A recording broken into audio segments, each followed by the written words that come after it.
Welcome back to the Phone Transformer. Today we'll show you how to recover deleted voice messages on WhatsApp. It's quick and easy. Now, let's get started. Method 1. Recover deleted WhatsApp voice messages from storage. Step 1. Open WhatsApp on your phone, as this is where all your messages are stored. Step 2. Tap the three-dot menu in the top right corner to access additional options. Step 3. Select Settings from the menu to enter the app's configuration. Step 4. Scroll down and tap Storage and Data, where your media files are managed. Step 5. Tap Manage Storage to view all your WhatsApp data in one place. Step 6.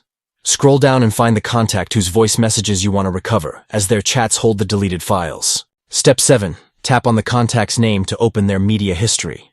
Step 8. Scroll down to find the deleted voice messages, which may still be stored temporarily. Step 9. Tap on the voice message to play it and confirm it's the right one.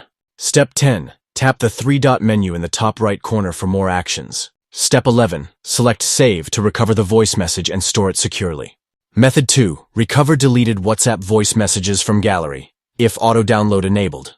Step 1. Open your phone's gallery or file manager, where downloaded media is stored. Step 2. Navigate to the WhatsApp folder, which contains all app-related files. Step 3. Open the Media folder, where your photos, videos, and voice notes are saved. Step 4. Look for the WhatsApp Voice Notes folder, as this is where audio messages go. Step 5. Check for any saved voice messages that might still be available. Step 6. Tap and play the voice message to confirm it's the one you want to recover. Step 7. Move or copy the file to a secure location if needed, so you don't lose it again. And that's it. Thanks for watching, and please subscribe to the channel.